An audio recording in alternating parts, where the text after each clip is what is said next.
ರಾಜ್ಯದಲ್ಲಿ ಹಿಜಾಬ್ ವಿಚಾರ ಮತ್ತೆ ಮುನ್ನೆಲೆಗೆ ಬಂದಿದೆ. ಯಾಕಂದರೆ ಪ್ರಮುಖವಾಗಿ ಇದೇ ಮಾರ್ಚ್ 1ನೇ ತಾರೀಕಿಂದ ಏನು PUC ಪರೀಕ್ಷೆಗಳು ಆರಂಭವಾಗ್ತವೆ. ಈ ಪರೀಕ್ಷೆಗೆ ವಿದ್ಯಾರ್ಥಿನಿಯರು ಹಿಜಾಬ್ ಹಾಕ್ಕೊಂಡು ಹೋಗಬೇಕೋ ಹೋಗಬಾರ್ದು ಅಂತಕ್ಕಂಥ ಒಂದು ಗೊಂದಲದ ಸೃಷ್ಟಿ ಆಗಿದೆ. ಸಾಕಷ್ಟು ಚರ್ಚೆ ಆಗ್ತಾ ಇದೆ. ಇನ್ನು ಈ ಬಗ್ಗೆ ಮಾತನಾಡಲಿಕ್ಕೆ ಕಾಂಗ್ರೆಸ್ನ ಮುಖಂಡರುಗಳು ನನ್ನ ಜೊತೆಗಿದ್ದಾರೆ, ಅವ್ರನ್ನ ಮಾತಾಡ್ತಾ ಹೋಗ್ತೀನಿ. ಸರ್, ಈಗ ಹಿಜಾಬ್ ವಿಚಾರ ಮತ್ತೆ ಚರ್ಚೆ ಆಗ್ತಾ ಇದೆ. ಯಾಕಂದರೆ PUC ಪರೀಕ್ಷೆಯಲ್ಲಿ ಪರೀಕ್ಷಾ ಕೊಠಡಿಗೆ ಹಿಜಾಬನ್ನು ಹಾಕ್ಕೊಂಡು ಹೋಗಬೇಕು ಹೋಗಬಾರ್ದು ಅಂತಕ್ಕಂಥ ಈಗ ಗೊಂದಲಗಳು ವಿದ್ಯಾರ್ಥಿನಿಗಳಿಗೆ ಸೃಷ್ಟಿಯಾಗಿದೆ. ಸರ್, ಏನು ಹೇಳ್ತೀರಿ?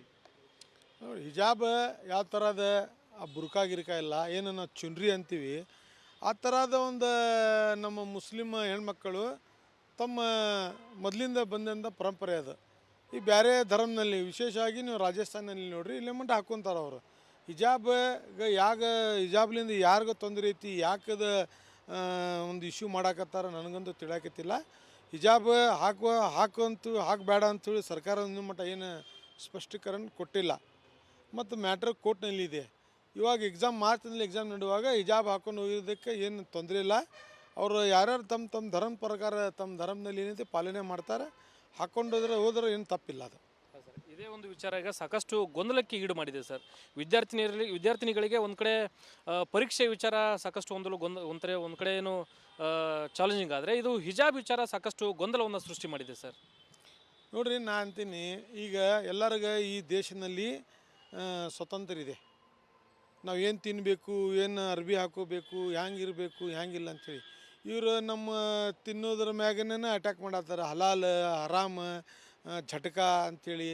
ಆಮ್ಯಾಗೂ ತಿರ್ಬರ್ ತಲಾಗ್ ಬಂತು. ಹಿಜಾಬ್ಗೆ ಯಾಕೆ ಈ ಥರ ತೊಂದರೆ ಕೊಡ್ತಾರೆ? ಈ ದೇಶದಲ್ಲಿ, ರಾಜ್ಯದಲ್ಲಿ, ಮಹಾನಗರನಲ್ಲಿ ಭಾಳಷ್ಟು ಸಮಸ್ಯೆ ಇದಾವೆ.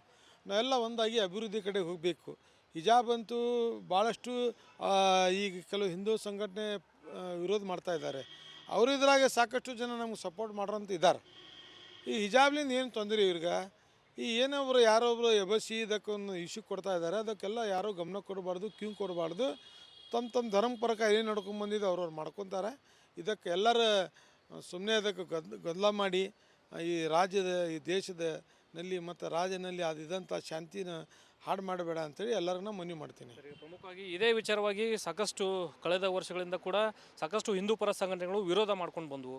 ಮತ್ತು ಈಗ ಹಿಜಾಬ್ಗೆ ಏನಾದರೂ ಪರ್ಮಿಷನ್ ಕೊಟ್ಟರೆ, ಪರವಾನಗಿಯನ್ನು ಕೊಟ್ಟರೆ, ಹಿಂದೂ ಏನು ಯುವಕ ಯುವತಿಯರಿದ್ದಾರೆ ಕಾಲೇಜುಗಳಲ್ಲಿ ಪರೀಕ್ಷೆ ಒಂದು ಕೊಠಡಿಗಳಲ್ಲಿ ಕೇಸರಿ ಶಾಲನ್ನು ಹಾಕ್ಕೊಂಡು ಹೋಗ್ತಾರೆ ಅಂತಕ್ಕಂಥ ಒಂದು ಮಾತುಗಳನ್ನು, ಚರ್ಚೆಗಳನ್ನು ಹಿಂದೂ ಪರ ಸಂಘಟನೆಗಳು ಒಂದು ಕಡೆ ಮಾಡ್ತಾ ಇದ್ದಾವೆ ಸರ್. ನೋಡಿ, ಈಗಾಗಲೇ ಮುಸಲ್ಮಾನರು ಹೆಣ್ಮಕ್ಕಳು ಹಿಜಾಬ್ ಹಾಕ್ಕೊಂಡು ಬರ್ತಾರೆ. ನಮ್ಮ ಹಿಂದೂ ತಂಗಿಯರೆಲ್ಲ ಬಿಂದಿಗೆ ಕುಂಕುಮ ಹಚ್ಕೊಂಡು ಬರ್ತಾರೆ. ಅವ್ರ ಧರ್ಮ ಅವ್ರು ಪಾಲನೆ ಮಾಡಿದ್ರೆ ಅವ್ರು ಧರ್ಮ ಪಡೀತಾರೆ. ಅವ್ರು ಹಿಜಾಬ್ ಹಾಕ್ಕೊಂಡು ಬಂದ್ರೆ ನಾವು ಕೇಸರಿ ಶಾಲೆ ಕಳಿಸ್ತೀನಿ ಅಂದರೆ ಅವರು ಬಿಟ್ಟಿದ್ದು ವಿಚಾರ ಅದು. ಆದ್ರೆ ನಾನು ಅವ್ರು ಮನವಿ ಮಾಡ್ತೀನಿ, ವಿದ್ಯಾರ್ಥಿ ಒಳಗೆ ಕಲಿಯೊಳಗೆ ಇದ್ರಾಗ ನೀವು ರಾಜಕೀಯ ಮಾಡಬೇಡ್ರಿ. ಅವ್ರ ಧರ್ಮ ಅವರು ಪಾಲನೆ ಮಾಡ್ತಾರೆ, ನಿಮ್ಮ ಧರ್ಮ ನೀವು ಪಾಲನೆ ಮಾಡಿರಿ. ನಿಮ್ಗೆ ಇದರಲ್ಲಿ ತೊಂದರೆ ಏನೈತಿ ಅದಕ್ಕೆ ಮಾತಾಡಿ, ಸಂಬಂಧಪಟ್ಟ ವ್ಯಕ್ತಿ ಡಿಪ್ಯೂಟಿಗೆ ಬರಲಿ.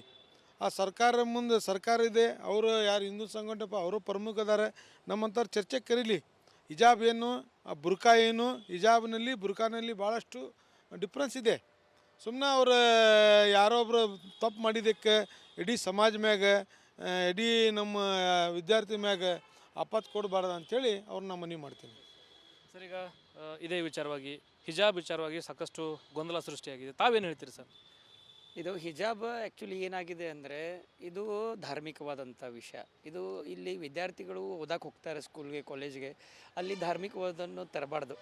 ಎಲ್ಲರಿಗೂ ಈ ಭಾರತ ದೇಶದಲ್ಲಿ ಪ್ರಜಾಪ್ರಭುತ್ವ ಇರೋದ್ರಿಂದ ಸ್ವತಂತ್ರವಾಗಿ ಜೀವನ ಮಾಡೋದು ಅಧಿಕಾರ ಇದೆ, ಪ್ರತಿಯೊಬ್ಬರಿಗೂ ಇದೆ. ಆದ್ದರಿಂದ ಏನೈತಿ, ವಿದ್ಯಾರ್ಥಿಗಳಿಗೆ ಇದರಲ್ಲಿ ತರಬಾರ್ದು. ಯಾಕಂದರೆ ಈ ದೇಶದಲ್ಲಿ ಇದು ಒಂದು ಬಹಳ ಮಹತ್ವವಾದಂಥದ್ದು. ವಿದ್ಯಾರ್ಥಿಗಳೆಲ್ಲ ಅವರಿಂದನೇ ಈ ಜಗತ್ತೇ ಬೆಳಕಾಗೋದು. ಸೊ ಆದ್ದರಿಂದ ಇದರಲ್ಲಿ ಈ ವಿಷಯದಲ್ಲಿ ಮುಖ್ಯವಾಗಿ ವಿದ್ಯಾರ್ಥಿನಿಯರಾಗಲಿ, ಯಾವುದೋ ಧರ್ಮದವರಾಗಲಿ, ವಿದ್ಯಾರ್ಥಿಗಳು ಬೇರೆ ಇರ್ತಾರೆ. ಅವರಲ್ಲಿ ವಿದ್ಯಾಭ್ಯಾಸ ಮಾಡೋಕ್ಕೆ ಹೋಗ್ತಾರೆ. ಅದರಲ್ಲಿ ಧಾರ್ಮಿಕ ಅಂತ ಇರೋದಿಲ್ಲ. ಎಲ್ಲರೂ ಕೂಡಿನೇ ಓದೋದು, ಎಲ್ಲರೂ ಕೂಡಿನೇ ಬೆಳೆಯೋದು. ಆದ್ದರಿಂದ ಈ ವಿಷಯದಲ್ಲಿ ಕೆಲವೊತ್ತರಿಗೆ ನಾವು ಯಾರು ಈ ವಿಷಯನ ತೆಗೆದಿದ್ದಾರೆ, ಯಾರು ಏನು ಮಾಡ್ಬೇಕಂತ ಮಾಡಿದಾರಲ್ಲ, ಅವ್ರಿಗೆಲ್ಲರಿಗೂ ನಾವು ಮನವಿ ಮಾಡ್ತೀವಿ. ಅವ್ರ ಹುಡುಗರಾಗಲಿ ನಮ್ಮ ಹುಡುಗರಲ್ಲಿ ಅಲ್ಲಿ ಒಂದೇ ಅವ್ರ ವಿದ್ಯಾಭ್ಯಾಸ ಮುಗಿಸ್ಬೇಕು, ಒಳ್ಳೆಯದನ್ನು ಬೆಳೀಬೇಕು, ಈ ವಿಚಾರದಲ್ಲಿ ನಾವು ಮಾತಾಡಬೇಕು ಹೊರತು ಅಲ್ಲಿ ಅವರಿಗೆ ನಾವು ಯಾವುದೇ ಥರದ ತೊಂದರೆಯನ್ನು ಕೊಡಬಾರ್ದು. ಅದೇ ಹೇಳ್ತಾ ಇದ್ದೇನಲ್ಲ ನಾನು ಮುಖ್ಯವಾಗಿ ಏನಂದರೆ ಈ ವಿದ್ಯಾರ್ಥಿನಿಯರೇ ಆಗಲಿ ವಿದ್ಯಾರ್ಥಿಗಳಾಗಲಿ ಈ ವಿಷಯದಲ್ಲಿ ತೊಂದರೆ ಕೊಡಬಾರ್ದು. ಮೊದಲೇ ಅವ್ರಿಗೆ ಸಾಕಷ್ಟು ಟೆನ್ಷನ್ ಇರ್ತೈತಿ. ಸೆಕೆಂಡ್ ಇಯರ್ PUC ಏನಿದೆಯಲ್ಲ ಸಾಕಷ್ಟು ಟೆನ್ಷನ್ ಇರ್ತದೆ. ಅದರಲ್ಲಿ ಇದನ್ನು ಮಾಡಿರಿ ಅದನ್ನು ಮಾಡಿರಿ ಅಂತ ಹೇಳಿ ಹಾಕೋಬೇಕು ಹಾಕೋಬಾರ್ದು ಅಂತ ಹೇಳಿ ಅದನ್ನೆಲ್ಲ ಅವ್ರಿಗೆ ಡಿಸ್ಟರ್ಬ್ ಮಾಡಬಾರ್ದು. ಆ ಥರ ನಂದು ಒಂದು ವಿಚಾರ ಇದೆ. ಯಾಕಂದರೆ ಇದರಲ್ಲಿ ತರಬಾರ್ದು ಅದು. ಹಾಂ, ರಾಜಕೀಯ ವಿಷಯವನ್ನು ತರಬಾರ್ದು. ಇದಿಷ್ಟು ಕಾಂಗ್ರೆಸ್ನ ಮುಖಂಡರ ಒಂದು ಮಾತುಗಳು. ಒಂದು ಕಡೆ ಹಿಜಾಬ್ ವಿಚಾರವಾಗಿ ಯಾವ ರೀತಿ ಈಗ ಗೊಂದಲ ಸೃಷ್ಟಿಯಾಗಿದೆ, ಒಂದು ಕಡೆ ಈ ಗೊಂದಲಕ್ಕೆ ತೆರೆ ಎಳಬೇಕು. ಯಾಕಂದರೆ ಪ್ರಮುಖವಾಗಿ ವಿದ್ಯಾರ್ಥಿನಿಯರಲ್ಲಿ ಪರೀಕ್ಷೆಯ ಒಂದು ಟೆನ್ಷನ್ಗಳಿರುತ್ತೆ. ಹೀಗಾಗಿ ಈ ಹಿಜಾಬ್ ವಿಚಾರ ಆಗಲಿ ಈ ವಿಚಾರದಲ್ಲಿ ಯಾವುದೇ ರೀತಿಯಾದಂಥ ರಾಜಕೀಯ ಬೆರೆಸಬಾರ್ದು. ಧರ್ಮಾಚರಣೆಯ ಅಂಗವಾಗಿ ಧರ್ಮಾಚರಣೆಯ ಏನು ಈ ವಿಷಯವಾಗಿ ಹಿಜಾಬ್ ಏನಿದೆ ಅದನ್ನು ಕಾಲೇಜುಗಳಲ್ಲಿ ಏನು ವಿದ್ಯಾರ್ಥಿಗಳು ಅನುಸರಿಸ್ತಾರೆ. ಹೀಗಾಗಿ ಇದರಲ್ಲಿ ಯಾವುದೇ ರೀತಿಯಾದಂಥ ರಾಜಕೀಯ ಮಾಡಬಾರ್ದು ಅಂತಕ್ಕಂಥ ಮಾತುಗಳನ್ನು ವ್ಯಕ್ತಪಡಿಸ್ತಾ ಇದ್ದಾರೆ. ಕ್ಯಾಮ್ರಾ ಪರ್ಸನ್ ವಿನಾಯಕ್ ಪೂಜಾರ್ ಜೊತೆ ಪ್ರಕಾಶ್ ಹಿರೇಮಠ್, ರಿಪಬ್ಲಿಕ್ ಕನ್ನಡ, ಹುಬ್ಬಳ್ಳಿ. ರಾಜ್ಯದಲ್ಲಿ ಹಿಜಾಬ್ ವಿಚಾರ ಮತ್ತೆ ಮುನ್ನೆಲೆಗೆ ಬಂದಿದೆ. ಯಾಕಂದರೆ ಪ್ರಮುಖವಾಗಿ ಇದೇ ಮಾರ್ಚ್ 1ನೇ ತಾರೀಕಿಂದ ಏನು PUC ಪರೀಕ್ಷೆಗಳು ಆರಂಭವಾಗ್ತವೆ. ಈ ಪರೀಕ್ಷೆಗೆ ವಿದ್ಯಾರ್ಥಿನಿಯರು ಹಿಜಾಬ್ ಹಾಕ್ಕೊಂಡು ಹೋಗಬೇಕೋ ಹೋಗಬಾರ್ದು ಅಂತಕ್ಕಂಥ ಒಂದು ಗೊಂದಲದ ಸೃಷ್ಟಿ ಆಗಿದೆ. ಸಾಕಷ್ಟು ಚರ್ಚೆ ಆಗ್ತಾ ಇದೆ. ಇನ್ನು ಈ ಬಗ್ಗೆ ಮಾತನಾಡಲಿಕ್ಕೆ ಕಾಂಗ್ರೆಸ್ನ ಮುಖಂಡರುಗಳು ನನ್ನ ಜೊತೆಗಿದ್ದಾರೆ. ಅವ್ರನ್ನ ಮಾತಾಡ್ತಾ ಹೋಗ್ತೀನಿ. ಸರ್, ಈಗ ಹಿಜಾಬ್ ವಿಚಾರ ಮತ್ತೆ ಚರ್ಚೆ ಆಗ್ತಾ ಇದೆ. ಯಾಕಂದರೆ PUC ಪರೀಕ್ಷೆಯಲ್ಲಿ ಪರೀಕ್ಷಾ ಕೊಠಡಿಗೆ ಹಿಜಾಬನ್ನು ಹಾಕ್ಕೊಂಡು ಹೋಗಬೇಕೋ ಹೋಗಬಾರ್ದು ಅಂತಕ್ಕಂಥ ಈಗ ಗೊಂದಲಗಳು ವಿದ್ಯಾರ್ಥಿನಿಗಳಿಗೆ ಸೃಷ್ಟಿಯಾಗಿದೆ. ಸರ್, ಏನು ಹೇಳ್ತೀರಿ? ನೋಡಿ, ಹಿಜಾಬ್ ಯಾವ ಥರದ ಬುರ್ಕಾ ಗಿರ್ಕಾ ಇಲ್ಲ, ಏನು ನಾವು ಚುನ್ರಿ ಅಂತೀವಿ, ಆ ಥರದ ಒಂದು ನಮ್ಮ ಮುಸ್ಲಿಮ್ ಹೆಣ್ಮಕ್ಕಳು ತಮ್ಮ ಮೊದಲಿಂದ ಬಂದಂಥ ಪರಂಪರೆ ಅದು. ಈ ಬೇರೆ ಧರ್ಮದಲ್ಲಿ ವಿಶೇಷವಾಗಿ ನೀವು ರಾಜಸ್ಥಾನಲ್ಲಿ ನೋಡ್ರಿ, ಇಲ್ಲೇ ಮಟ್ಟ ಹಾಕ್ಕೊಂತಾರೆ ಅವರು. ಹಿಜಾಬ್ಲಿಂದ ಯಾರಿಗೂ ತೊಂದರೆ ಐತಿ, ಯಾಕದ ಒಂದು ಇಶ್ಯೂ ಮಾಡಾಕತ್ತಾರ ನನಗಂತೂ ತಿಳಿಯಾಕತ್ತಿಲ್ಲ. ಹಿಜಾಬ್ ಹಾಕಬೇಡ ಅಂಥೇಳಿ ಸರ್ಕಾರ ಒಂದು ಮಟ್ಟ ಏನು ಸ್ಪಷ್ಟೀಕರಣ ಕೊಟ್ಟಿಲ್ಲ. ಮತ್ತು ಮ್ಯಾಟ್ರ್ ಕೋರ್ಟ್ನಲ್ಲಿದೆ. ಇವಾಗ ಮಾರ್ಚ್ನಲ್ಲಿ ಎಕ್ಸಾಮ್ ನಡೆಯುವಾಗ ಹಿಜಾಬ್ ಹಾಕೊಂಡು ಹೋಗೋದಕ್ಕೆ ಏನು ತೊಂದರೆ ಇಲ್ಲ. ಅವರು ಯಾರ್ಯಾರು ತಮ್ಮ ಧರ್ಮ ಪ್ರಕಾರ ತಮ್ಮ ಧರ್ಮದಲ್ಲಿ ಏನೈತೆ ಪಾಲನೆ ಮಾಡ್ತಾರೆ, ಹೋದ್ರೆ ಏನು ತಪ್ಪಿಲ್ಲ ಅದು. ಇದೇ ಒಂದು ವಿಚಾರ ಈಗ ಸಾಕಷ್ಟು ಗೊಂದಲಕ್ಕೆ ಈಡು ಮಾಡಿದೆ ಸರ್. ವಿದ್ಯಾರ್ಥಿನಿಗಳಿಗೆ ಒಂದು ಕಡೆ ಪರೀಕ್ಷೆ ವಿಚಾರ ಸಾಕಷ್ಟು ಒಂದು ಕಡೆ ಏನು ಚಾಲೆಂಜಿಂಗ್ ಆದರೆ, ಇದು ಹಿಜಾಬ್ ವಿಚಾರ ಸಾಕಷ್ಟು ಗೊಂದಲವನ್ನು ಸೃಷ್ಟಿ ಮಾಡಿದೆ ಸರ್. ನೋಡಿರಿ, ನಾ ಅಂತೀನಿ, ಈಗ ಎಲ್ಲರಿಗೂ ಈ ದೇಶದಲ್ಲಿ ಸ್ವತಂತ್ರ ಇದೆ. ನಾವು ಏನು ತಿನ್ನಬೇಕು, ಏನು ಅರ್ಬಿ ಹಾಕೋಬೇಕು, ಹ್ಯಾಂಗಿರಬೇಕು ಹ್ಯಾಂಗಿಲ್ಲ ಅಂಥೇಳಿ. ಇವರು ನಮ್ಮ ತಿನ್ನೋದ್ರ ಮ್ಯಾಗನೇ ಅಟ್ಯಾಕ್ ಮಾಡತ್ತಾರೆ. ಹಲಾಲ್ ಹರಾಮ್ ಝಟಕ ಅಂಥೇಳಿ. ಆಮ್ಯಾಗೂ ತಿರ್ಬರ್ ತಲಾಕ್ ಬಂತು. ಹಿಜಾಬ್ಗೆ ಯಾಕೆ ಈ ಥರ ತೊಂದರೆ ಕೊಡ್ತಾರೆ? ಈ ದೇಶದಲ್ಲಿ, ರಾಜ್ಯದಲ್ಲಿ, ಮಹಾನಗರನಲ್ಲಿ ಭಾಳಷ್ಟು ಸಮಸ್ಯೆ ಇದಾವೆ. ನಾವೆಲ್ಲ ಒಂದಾಗಿ ಅಭಿವೃದ್ಧಿ ಕಡೆ ಹೋಗಬೇಕು. ಹಿಜಾಬ್ ಅಂತೂ ಭಾಳಷ್ಟು ಈಗ ಕೆಲವು ಹಿಂದೂ ಸಂಘಟನೆ ವಿರೋಧ ಮಾಡ್ತಾ ಇದ್ದಾರೆ. ಅವರು ಇದ್ರಾಗ ಸಾಕಷ್ಟು ಜನ ನಮ್ಗೆ ಸಪೋರ್ಟ್ ಮಾಡೋರಂತ ಇದ್ದಾರೆ. ಈ ಹಿಜಾಬ್ಲಿಂದ ಏನು ತೊಂದರೆ ಇವ್ರಿಗೆ? ಈ ಏನೊಬ್ರು ಯಾರೊಬ್ಬರು ಎಬಸಿ ಇದಕ್ಕೊಂದು ಇಶ್ಯೂ ಕೊಡ್ತಾ ಇದ್ದಾರೆ, ಅದಕ್ಕೆಲ್ಲ ಯಾರೂ ಗಮನ ಕೊಡಬಾರ್ದು, ಕ್ಯೂ ಕೊಡಬಾರ್ದು. ತಮ್ಮ ಧರ್ಮ ಪ್ರಕಾರ ಏನು ನಡ್ಕೊಂಡ್ಬಂದಿದ್ದು ಅವ್ರವ್ರು ಮಾಡ್ಕೊತಾರೆ. ಇದಕ್ಕೆ ಎಲ್ಲರ ಸುಮ್ಮನೆ ಅದಕ್ಕೆ ಗದ್ದಲ ಮಾಡಿ ಈ ದೇಶದಲ್ಲಿ ಮತ್ತು ರಾಜ್ಯದಲ್ಲಿ ಅದಿದಂಥ ಶಾಂತಿನ ಹಾಡು ಮಾಡಬೇಡ ಅಂಥೇಳಿ ಎಲ್ಲರನ್ನ ಮನವಿ ಮಾಡ್ತೀನಿ. ಪ್ರಮುಖವಾಗಿ ಇದೇ ವಿಚಾರವಾಗಿ ಸಾಕಷ್ಟು ಕಳೆದ ವರ್ಷಗಳಿಂದ ಕೂಡ ಸಾಕಷ್ಟು ಹಿಂದೂ ಪರ ಸಂಘಟನೆಗಳು ವಿರೋಧ ಮಾಡ್ಕೊಂಡು ಬಂದವು. ಮತ್ತು ಈಗ ಹಿಜಾಬ್ಗೆ ಏನಾದರೂ ಪರ್ಮಿಷನ್ ಕೊಟ್ಟರೆ, ಪರವಾನಗಿಯನ್ನು ಕೊಟ್ಟರೆ, ಹಿಂದೂ ಏನು ಯುವತಿಯರಿದ್ದಾರೆ ಕಾಲೇಜುಗಳಲ್ಲಿ ಪರೀಕ್ಷೆ ಒಂದು ಕೊಠಡಿಗಳಲ್ಲಿ ಕೇಸರಿ ಶಾಲನ್ನು ಹಾಕ್ಕೊಂಡು ಹೋಗ್ತಾರೆ ಅಂತಕ್ಕಂಥ ಒಂದು ಮಾತುಗಳನ್ನು, ಚರ್ಚೆಗಳನ್ನು ಹಿಂದೂ ಪರ ಸಂಘಟನೆಗಳು ಒಂದು ಕಡೆ ಮಾಡ್ತಾ ಇದ್ದಾವೆ ಸರ್. ನೋಡಿ, ಈಗಾಗಲೇ ಮುಸಲ್ಮಾನರು ಹೆಣ್ಮಕ್ಕಳು ಹಿಜಾಬ್ ಹಾಕ್ಕೊಂಡು ಬರ್ತಾರೆ.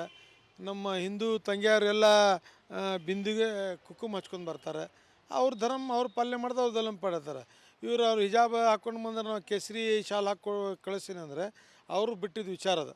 ಆದ್ರೆ ನಾನು ಅವ್ರು ಮನವಿ ಮಾಡ್ತೀನಿ, ವಿದ್ಯಾರ್ಥಿ ಒಳಗೆ ಕಲಿಯೊಳಗೆ ಇದ್ರಾಗ ನೀವು ರಾಜಕೀಯ ಮಾಡಬೇಡ್ರಿ. ಅವ್ರ ಧರ್ಮ ಅವರು ಪಾಲನೆ ಮಾಡ್ತಾರೆ, ನಿಮ್ಮ ಧರ್ಮ ನೀವು ಪಾಲನೆ ಮಾಡಿರಿ. ನಿಮ್ಗೆ ಇದರಲ್ಲಿ ತೊಂದರೆ ಏನೈತಿ ಅದಕ್ಕೆ ಮಾತಾಡಿ, ಸಂಬಂಧಪಟ್ಟ ವ್ಯಕ್ತಿ ಡಿಪ್ಯೂಟಿಗೆ ಬರಲಿ.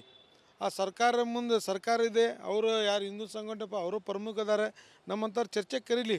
ಹಿಜಾಬ್ ಏನು, ಆ ಬುರ್ಕಾ ಏನು, ಹಿಜಾಬ್ನಲ್ಲಿ ಬುರ್ಕಾನಲ್ಲಿ ಭಾಳಷ್ಟು ಡಿಫ್ರೆನ್ಸ್ ಇದೆ. ಸುಮ್ಮನೆ ಅವ್ರು ಯಾರೊಬ್ಬರು ತಪ್ಪು ಮಾಡಿದ್ದಕ್ಕೆ ಇಡೀ ಸಮಾಜ ಮ್ಯಾಗ, ಇಡೀ ನಮ್ಮ ವಿದ್ಯಾರ್ಥಿ ಮ್ಯಾಗ ಆಪತ್ತು ಕೊಡಬಾರ್ದು ಅಂಥೇಳಿ ಅವ್ರನ್ನ ಮನವಿ ಮಾಡ್ತೀನಿ. ಸರ್, ಈಗ ಇದೇ ವಿಚಾರವಾಗಿ ಹಿಜಾಬ್ ವಿಚಾರವಾಗಿ ಸಾಕಷ್ಟು ಗೊಂದಲ ಸೃಷ್ಟಿಯಾಗಿದೆ. ತಾವೇನು ಹೇಳ್ತೀರಿ ಸರ್? ಇದು ಹಿಜಾಬ್ ಆ್ಯಕ್ಚುಲಿ ಏನಾಗಿದೆ ಅಂದರೆ ಇದು ಧಾರ್ಮಿಕವಾದಂಥ ವಿಷಯ. ಇದು ಇಲ್ಲಿ ವಿದ್ಯಾರ್ಥಿಗಳು ಓದಕ್ಕೆ ಹೋಗ್ತಾರೆ ಸ್ಕೂಲ್ಗೆ ಕಾಲೇಜ್ಗೆ, ಅಲ್ಲಿ ಧಾರ್ಮಿಕವಾದನ್ನು ತರಬಾರ್ದು.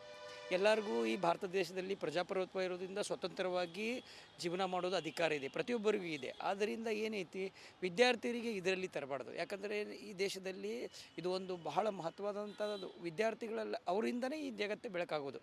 ಸೊ ಆದ್ದರಿಂದ ಇದರಲ್ಲಿ ಈ ವಿಷಯದಲ್ಲಿ ಮುಖ್ಯವಾಗಿ ವಿದ್ಯಾರ್ಥಿನಿಯರಾಗಲಿ ಯಾರ್ದೋ ಆಗಲಿ ಯಾವುದೋ ಧರ್ಮದವರಾಗಲಿ ವಿದ್ಯಾರ್ಥಿಗಳು ಬೇರೆ ಇರ್ತಾರೆ, ಅವರಲ್ಲಿ ವಿದ್ಯಾಭ್ಯಾಸ ಮಾಡೋಕೆ ಹೋಗ್ತಾರೆ. ಅದರಲ್ಲಿ ಧಾರ್ಮಿಕ ಅಂತ ಇರೋದಿಲ್ಲ, ಎಲ್ಲರೂ ಕೂಡಿನೇ ಓದೋದು, ಎಲ್ಲರೂ ಕೂಡಿನೇ ಬೆಳೆಯೋದು. ಆದ್ದರಿಂದ ಈ ವಿಷಯದಲ್ಲಿ ಕೆಲವೊತ್ತರಿಗೆ ನಾವು ಯಾರು ಈ ವಿಷಯನ ತೆಗೆದಿದ್ದಾರೆ, ಯಾರು ಏನು ಮಾಡ್ಬೇಕಂತ ಮಾಡಿದಾರಲ್ಲ, ಅವ್ರಿಗೆಲ್ಲರಿಗೂ ನಾವು ಮನವಿ ಮಾಡ್ತೀವಿ. ಅವ್ರ ಹುಡುಗರಾಗಲಿ ನಮ್ಮ ಹುಡುಗರಲ್ಲಿ ಅಲ್ಲಿ ಒಂದೇ ಅವ್ರ ವಿದ್ಯಾಭ್ಯಾಸ ಮುಗಿಸ್ಬೇಕು, ಒಳ್ಳೆಯದನ್ನು ಬೆಳಿಬೇಕು, ಈ ವಿಚಾರದಲ್ಲಿ ನಾವು ಮಾತಾಡಬೇಕು ಹೊರತು ಅಲ್ಲಿ ಅವರಿಗೆ ನಾವು ಯಾವುದೇ ಥರದ ತೊಂದರೆಯನ್ನು ಕೊಡಬಾರ್ದು. ಅದೇ ಹೇಳ್ತಾ ಇದ್ದೇನಲ್ಲ ನಾನು, ಮುಖ್ಯವಾಗಿ ಏನಂದರೆ ಈ ವಿದ್ಯಾರ್ಥಿನಿಯರೇ ಆಗಲಿ ವಿದ್ಯಾರ್ಥಿಗಳಾಗಲಿ ಈ ವಿಷಯದಲ್ಲಿ ತೊಂದರೆ ಕೊಡಬಾರ್ದು. ಮೊದಲೇ ಅವ್ರಿಗೆ ಸಾಕಷ್ಟು ಟೆನ್ಷನ್ ಇರ್ತೈತಿ. ಸೆಕೆಂಡ್ ಇಯರ್ PUC ಏನಿದೆಯಲ್ಲ, ಸಾಕಷ್ಟು ಟೆನ್ಷನ್ ಇರ್ತದೆ. ಅದರಲ್ಲಿ ಇದನ್ನು ಮಾಡಿರಿ ಅದನ್ನು ಮಾಡಿರಿ ಅಂತ ಹೇಳಿ ಹಾಕೋಬೇಕು ಹಾಕೋಬಾರ್ದು ಅಂತ ಹೇಳಿ ಅದನ್ನೆಲ್ಲ ಅವ್ರಿಗೆ ಡಿಸ್ಟರ್ಬ್ ಮಾಡಬಾರ್ದು. ಆ ಥರ ಒಂದು ವಿಚಾರ ಇದೆ. ಯಾಕಂದರೆ ಇದರಲ್ಲಿ ತರಬಾರ್ದು ಅದು. ರಾಜಕೀಯ ವಿಷಯವನ್ನು ತರಬಾರ್ದು. ಇದಿಷ್ಟು ಕಾಂಗ್ರೆಸ್ನ ಮುಖಂಡರ ಒಂದು ಮಾತುಗಳು. ಒಂದು ಕಡೆ ಹಿಜಾಬ್ ವಿಚಾರವಾಗಿ ಯಾವ ರೀತಿ ಈಗ ಗೊಂದಲ ಸೃಷ್ಟಿಯಾಗಿದೆ, ಒಂದು ಕಡೆ ಈ ಗೊಂದಲಕ್ಕೆ ತೆರೆ ಎಳಬೇಕು. ಯಾಕಂದರೆ ಪ್ರಮುಖವಾಗಿ ವಿದ್ಯಾರ್ಥಿನಿಯರಲ್ಲಿ ಪರೀಕ್ಷೆಯ ಒಂದು ಟೆನ್ಷನ್ಗಳಿರುತ್ತೆ. ಹೀಗಾಗಿ ಈ ಹಿಜಾಬ್ ವಿಚಾರ ಆಗಲಿ ಈ ವಿಚಾರದಲ್ಲಿ ಯಾವುದೇ ರೀತಿಯಾದಂಥ ರಾಜಕೀಯ ಬೆರೆಸಬಾರ್ದು. ಧರ್ಮಾಚರಣೆಯ ಅಂಗವಾಗಿ ಧರ್ಮಾಚರಣೆಯ ಏನು ಈ ವಿಷಯವಾಗಿ ಹಿಜಾಬ್ ಏನಿದೆ ಅದನ್ನು ಕಾಲೇಜುಗಳಲ್ಲಿ ಏನು ವಿದ್ಯಾರ್ಥಿಗಳು ಅನುಸರಿಸ್ತಾರೆ. ಹೀಗಾಗಿ ಇದರಲ್ಲಿ ಯಾವುದೇ ರೀತಿಯಾದಂಥ ರಾಜಕೀಯ ಮಾಡಬಾರ್ದು ಅಂತಕ್ಕಂಥ ಮಾತುಗಳನ್ನು ವ್ಯಕ್ತಪಡಿಸ್ತಾ ಇದ್ದಾರೆ. ಕ್ಯಾಮ್ರಾ ಪರ್ಸನ್ ವಿನಾಯಕ್ ಪೂಜಾರ್ ಜೊತೆ ಪ್ರಕಾಶ್ ಹಿರೇಮಠ, ರಿಪಬ್ಲಿಕ್ ಕನ್ನಡ, ಹುಬ್ಬಳ್ಳಿ.